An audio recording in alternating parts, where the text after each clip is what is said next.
На линија би требало да го имаме господинот Бојан Маричич, советник за надворешна политика во владата на Република Северна Македонија. Бојан, добро утро. Добро утро, Сашо. Гледам дека те разпослаа по разни медиуми за викендов, иако ние уште во петоков се договаравме да се слушнеме денеска, ама некако ургентноста на целава ситуација како да наложи да мораш да гостуваш и да објаснуваш одредени работи по други медиуми кај другите колеги, се разбира.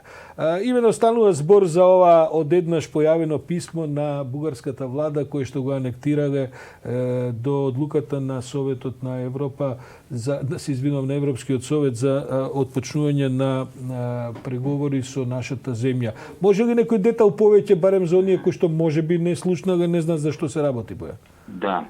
Ова е декларација на Бугарското собрание која што го усвои овој документ уште во октомври минатата година, кога првично требаше да биде донесена одлуката за почеток на преговорите, и во таа декларација предложена од бугарската влада, усвоена од Бугарското собрание, се наведуваат, да речеме, максималистичките очекувања на Бугарија за разрешување на прашањата поврзани со договорот за пријателство и добрососедство. Дел од тие прашања се навистина вградени во договорот, имаат своје место во договорот, дел од прашањата одат и надвор од договорот.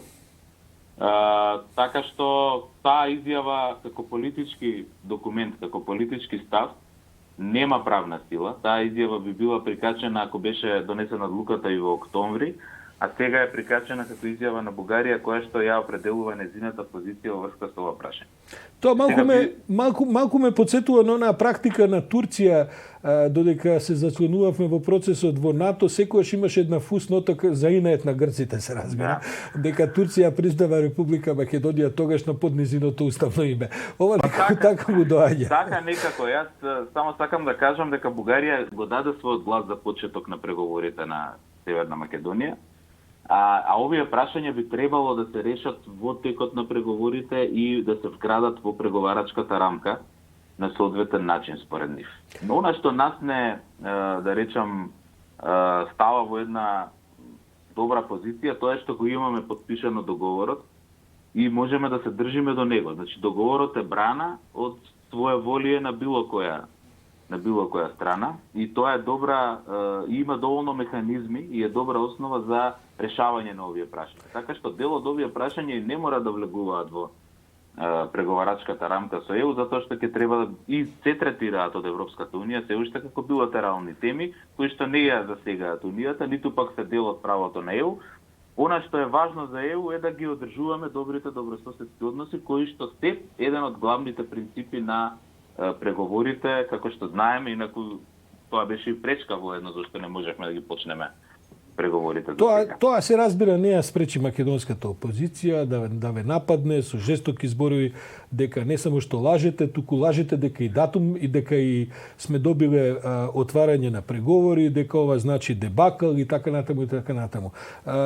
Имате ли контакти со македонската опозиција по овие прашања со ВМРО ДПМН, кои што ВМРО ДПМН некако едва и чека ситуација да може да се закачи да таа некако да тој некаков наратив дека сте добро, тие и така мислат дека сте ви една од најнеуспешните влади, но сепак на овој меѓународен план гледам дека жестоко се напаѓа Никола Димитров, жестоко се напаѓаат овие објективни продори македонски на надворешно политички план. Како ја оценувате целата таа помалку хистерична атмосфера? Сашо, за жал, морам да признам, тоа е дел од таа долгогодишна погрешна стратегија на опозицијата да се поставува, да речам, по секоја цена контрашки во секој дел од нашата интеграција и во НАТО и во ЕУ. Ако се сеќавате, тие беа доведени во ситуација цело време да направат се што можат да го спречат нашето членство во НАТО и потоа на завршниот чин на гласање на протоколот во собрание да гласаат за.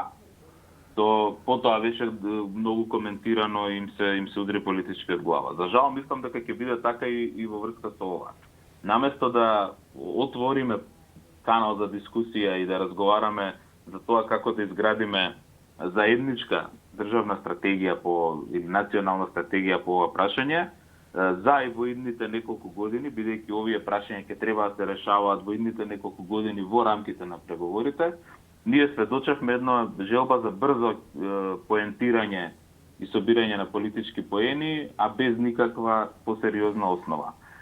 При што тоа ќе заврши на таков начин што ќе се најдат во конфронтација тие како политичка партија со една држава членка на ЕУ најмалку, со соседна Бугарија, и потоа ќе треба да изнаоѓаат начин како тоа да го решаваат. Ние сме за тоа, пред се за диалог. Затоа е подпишан договорот со Бугарија, за да има канал за диалог и за да можеме да ги решаваме разликите на таков начин без блокади, затоа што не оди во исто време и да блокирате и да градите пријателство и добрососедство. Така што тоа е наша заштита и верувам дека ВМРО-ДПМН час поскоро ќе се откаже од собирањето на ефтини политички поени и како опозиција ќе се постави конструктивно, барем за овие делови, за овие прашања кај што навистина ни е неопходен консенсус.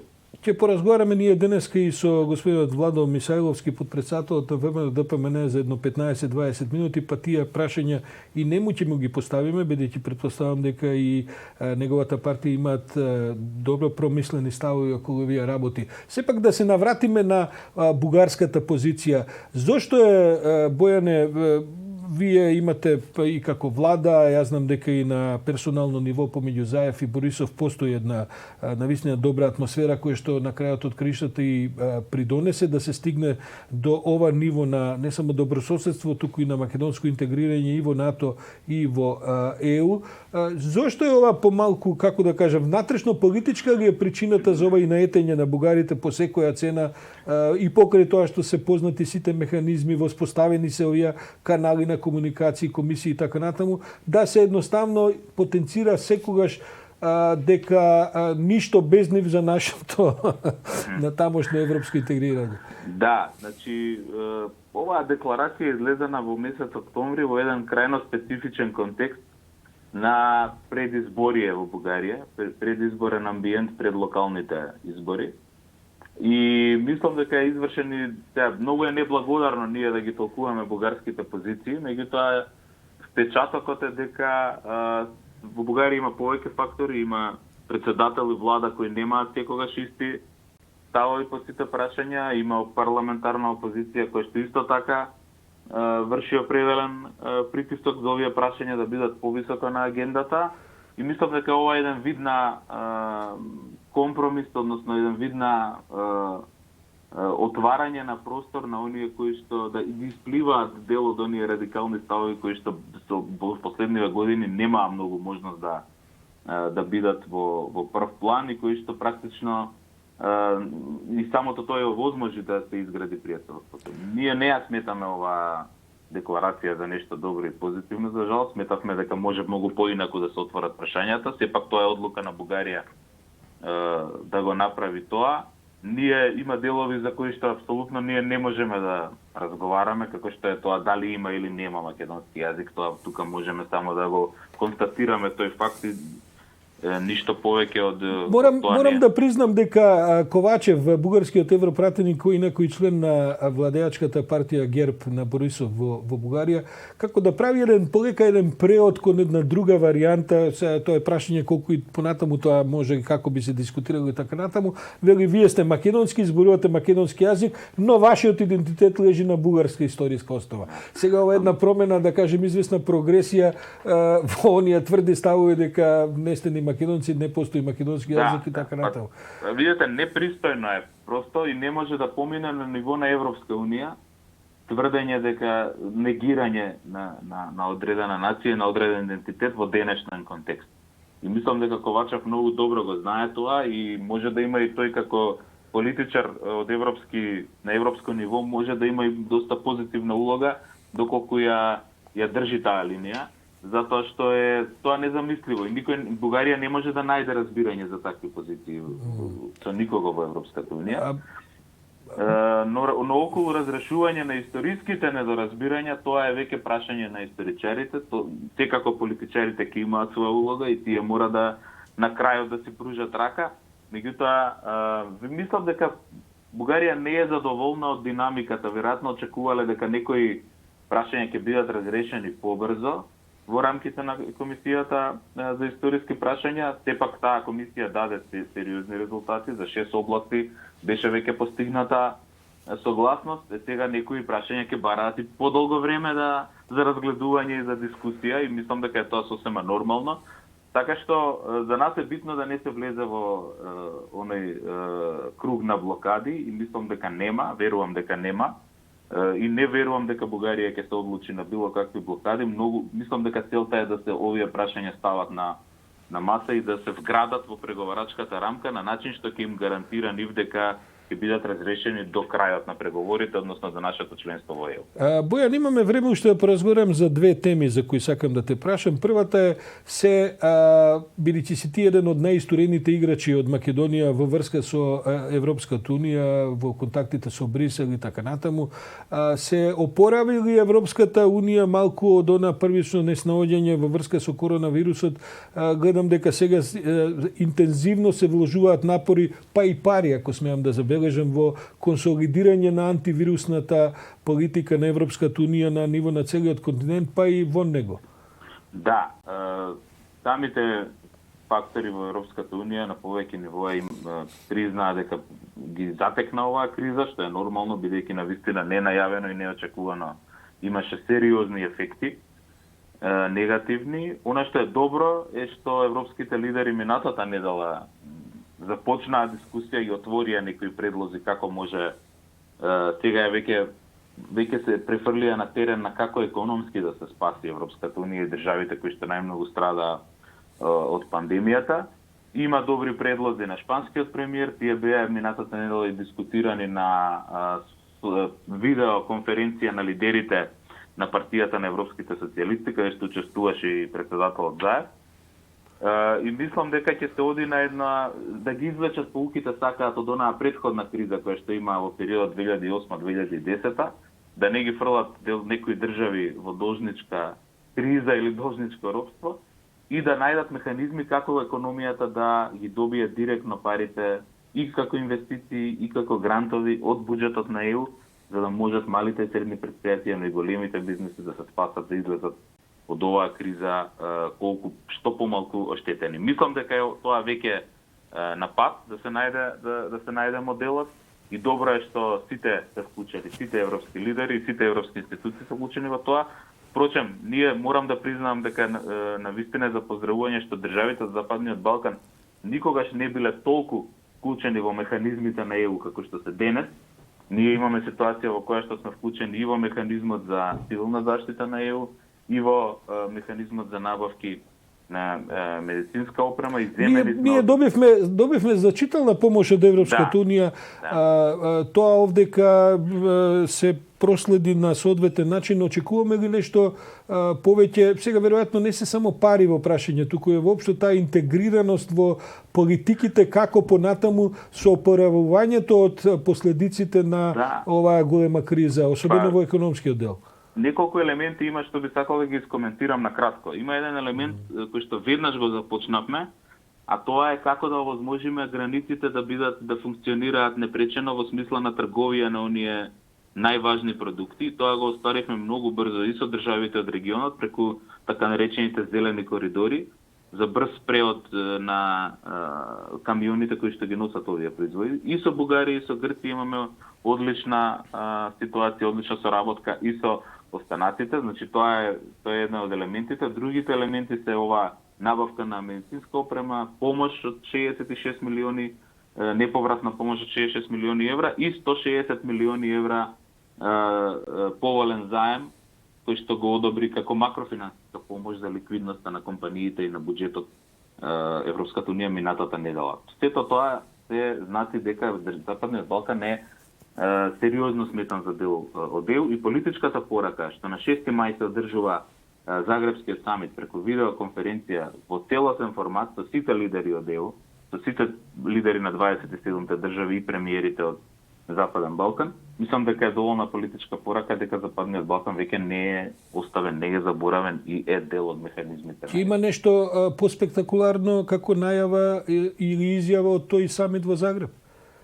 Оригиналниот план на тој самит беше да понуди план за економски развој или економско инвестирање, вложување на ЕУ во Западниот Балкан. И да ја повтори политичката порака дека Западниот Балкан припаѓа во ЕУ, а воедно и да се потврди она дека бргу ќе биде преговарачката рамка за Северна Македонија и за Албанија. Дел од овие пораки ќе останат со тоа што овој економски план за развој на Западниот Балкан ќе мора да се прилагоди на она што сега се случува на целиот европски континент, а тоа е погоденост од пандемијата со COVID-19. Бојане, јас знам дека последното прашање може би излегува вон рамките на твоите овластувања. Политички, што викаат, above your pay grade, ова што сакам да те прашам, но ти си сепак еден интелигентен политички аналитичар. Како воопшто гледаш на оваа блокираност на политичкиот систем да се прогласува дека собранието не може понатаму да функционира во овој состав, и тоа не доаѓаат такви коментари од врвни, наводно врвни правни инстанции, пред се од правниот факултет во Скопје, а истовремено кризата наметнува понатамошно функционирање во некакви воредни услови. И сега, наместо да се оди по некакви институционални патишта, се заговараат нови лидерски средби кои што секако ги нема во ниту еден устав, ниту во еден закон, деловник за работа и така натаму. Разговарате ли за тоа во владата? Имате може би твој личен став околу се тоа? Па, мислам дека е добро собранието да се состане, прво затоа што собранието беше распуштено заради тоа што имаше одлука за предвремени избори. Тие избори не се случија, требаше да бидат на 12 април. Така што тоа е само по себе нов факт, значи нова причина зашто собранието би требало да се состане. Има и правна основа за тоа. За жал има отпор кој што е мотивиран пред од политички страф или несигурност на одредени политички фактори пред на опозицијата, од евентуална непредвидливо што би можело сликувањето на собранието да донесе, но мислам дека е нелогично опозицијата да од една страна да вели не сакаме сега да разговараме што и како би било со изборите, од друга страна вели не сакаме да се состане собранието, еве владата нека има целата моќ, а од трета страна врши притисок врз претседателот да не подпишува веќе вонредна состојба затоа што за тоа немало причина. Значи, креирање на еден хаос, со други зборови. Мислам дека тоа не може да се дозволи и не сме да се дозволи и верувам дека во наредните недели ќе се разреши оваа ситуација. Дали ќе биде свикано собранието, тоа ќе видиме од ставот на претседателот Джафери. Но како и да биде, мислам дека нема да може не е тешко и одржлива оваа состојба долго време или на долг рок, и затоа треба да се изнајде институционално решение, затоа што многу често тие исти аналитичари на ВМРО-ДПМН, еве професорката Стилјановска, која што е моментално и носител на листа пред кандидат за пратеник на ВМРО-ДПМН, многу долго и многу перзистентно во минатото велеше дека тие лидерски средби се суспензија на демократијата наспроти собранието или наспроти институциите, и дека диалогот треба да биде во собранието. Тоа е логично, меѓутоа за жал постои отпори кај опозицијата и кај претседателот Аладжефе.